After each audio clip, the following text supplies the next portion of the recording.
What's up, everybody? If you want to join the greatest online Star Wars community, the Fandom Menace, make sure you hit that subscribe button before today's video starts, so you don't miss out on any updates and you're always the first to know when our newest videos go live.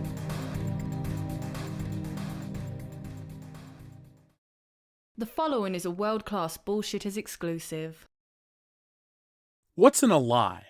A lie by any other name would be as damning. Alright, enough of the flowery bullshit. They're lying about Star Wars again. How? What insane method are they trying now? This time, they're trying to inflate ticket sale numbers. Again, you may ask how. Well, media outlets are trying to say that Star Wars The Rise of Skywalker is going to outsell Avengers Endgame based on, wait for it, first hour ticket sales. Yeah, I realize it's dumb. Let's take a look. Star Wars Rising Skywalker pre-sale nearly doubles Avengers Endgame. Star Wars Episode 9 The Rise of Skywalker won't reach theaters until December, but the mega release from Disney was already breaking records on Monday night. The premiere of the film's final trailer during Monday Night Football halftime, well, let's be honest, it's the first actual trailer, provided a high-profile kickoff for advanced ticket sales for Star Wars The Rise of Skywalker, and fans responded in record numbers according to Atom Tickets.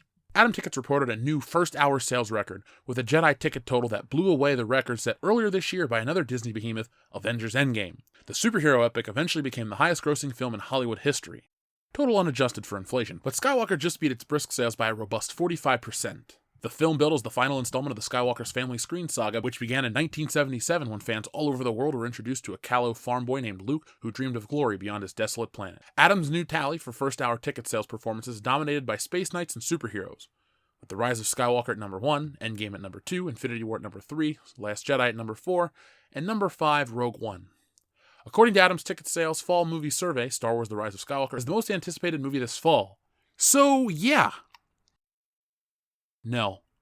The first hour is the metric.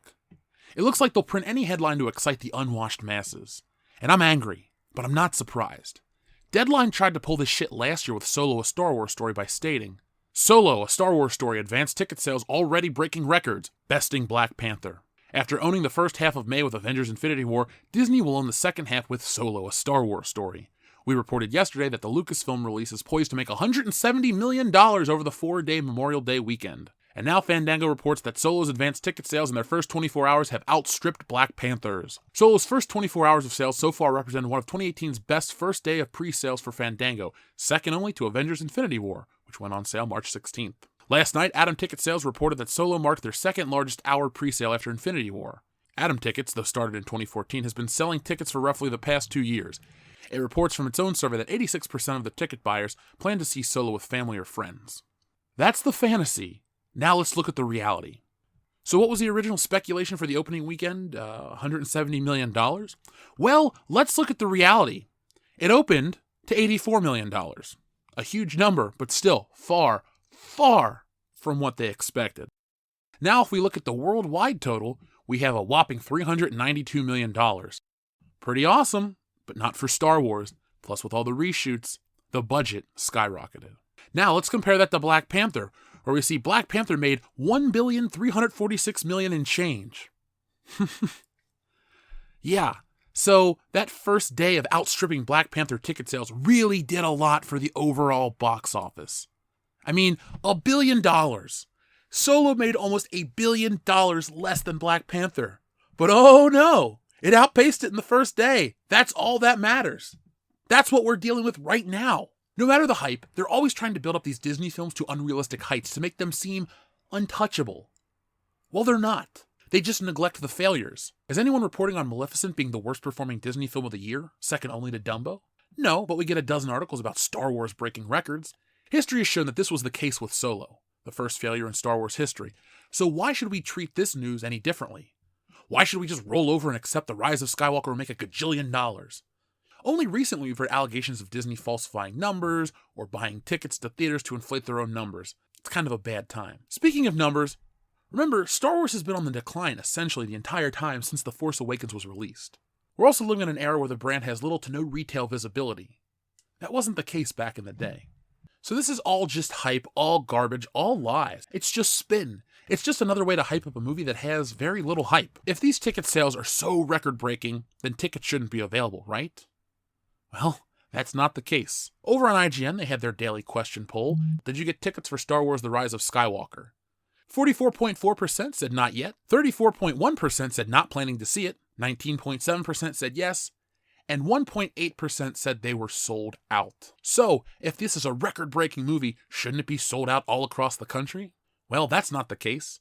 When I went to go look at ticket sales during our live stream last night, about an hour and a half after tickets went on sale, they were still available at the biggest theater near me, an IMAX 3D, at 6 o'clock, the earliest showing possible. So the 1 hour ticket tracker from Atom Tickets means absolutely nothing. Let's not overthink this, Disney. Let's not put the cart before the horse. We'll see. We heard this whole song and dance last year, and we've been singing and dancing on the grave of Solo the entire time. Next time we'll talk about the trailer, but I wanted to show you this little scheme to try to get people to come back week after week to see Star Wars The Rise of Skywalker, because a quality movie isn't enough. So on opening night, you're going to get a pin and a concession offer. That's fine. I usually buy popcorn at a movie to support the local theater, and a pin. If you guys want my pin, well, we'll have a trivia question live on the live stream. So if you go each Sunday between December 22nd and January 12th in IMAX, you're going to get an art print. Yeah, I'm going to spend $15 a week to get a fucking Star Wars poster. If you do the same thing at Regal between December 21st and January 4th, those are Saturdays, you're going to get an exclusive ticket. Again, the art looks great. I really can't knock the artist's talent, but yeah, not worth the money. If you go to the Alamo Drafthouse, the same theater that did segregated movie theater screenings for Wonder Woman, which we found out were illegal, you can get all this awesome bullshit. Tickets, plus limited edition glasses, plus a BMD magazine, which stands for Birth, Movie, Death. And then finally, if you go to Atom Tickets, the shit starter for all this, the instigator, if you will, you can get a collector's edition ticket for $10, with shipping and handling included. And it looks dumb. So as you can see, folks, they are really reaching to try to make themselves look bigger. What's the phrase I'm looking for? It's called puffery. And as you can see, here's the definition on screen. It's the practice by a seller of making exaggerated, highly fanciful, or suggestive claims about a product or service. That's exactly what Deadline has done. The Rise of Skywalker ticket pre-sales nearly double Avengers Endgame. We'll see at the end of the day. We'll see. But if I was a betting man, and you know what, I'm willing to make a Dukes Brothers bet, my money's on another Solo, not another Avengers. While this video was in production, all of the Atom ticket sale talk blew up, and it was taken as if Star Wars Episode 9 already made $3 billion. First off, this news only comes from Atom. You know who's a big investor in Atom? The Rock. You know who else? Disney. Yes, this is a Disney company promoting a Disney film under the guise of an independent source. This sort of nonsense is how we get the Rotten Tomato fiasco, where we see the transparency of the BS at play. It seems like a desperate attempt to build the non-existent hype for this film, which is sad. This whole thing stinks of Captain Marvel, where exactly 25 seats from multiple theaters across the country were empty, but their ticket sales still counted. Weird. When this episode 9 news hit, we decided to go to the most trustworthy news source out there. You. During this past Tuesday's High Council, we asked you to share your local theater's available seating using the hashtag High Council. And to no one's surprise, the Atom Ticket narrative is just that, a narrative. I'm going to show you a series of images from theaters all over the world. We have quite a few of them here, and you can see even more on Twitter. But they're touting record-breaking sales within the first hour, and we're showing you that that's not the case. So, I have quite a few of these. I'm going to play a little music, and we're going to take a look at them.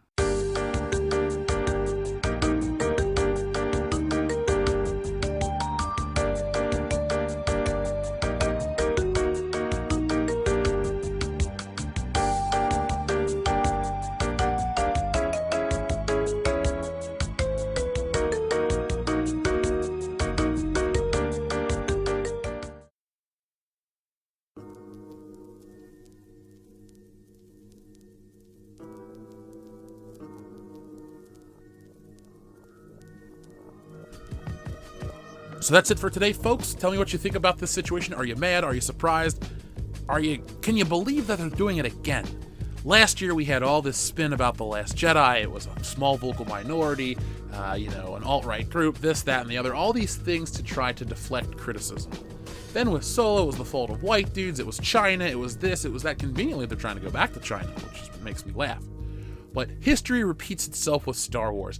Literally, an hour and a half after tickets go on sale, the hype, the spin, all the garbage is starting to pick up. And the next less than 2 months is going to be a very interesting time because you're going to have to wade through the murky waters that is Star Wars media reporting. And if you want a guide to get across the river shit, well then you come to us, World Class Bullshitters. We'll be here all the time with tons of Star Wars content, so make sure you hit that subscribe button and share the word all over social media.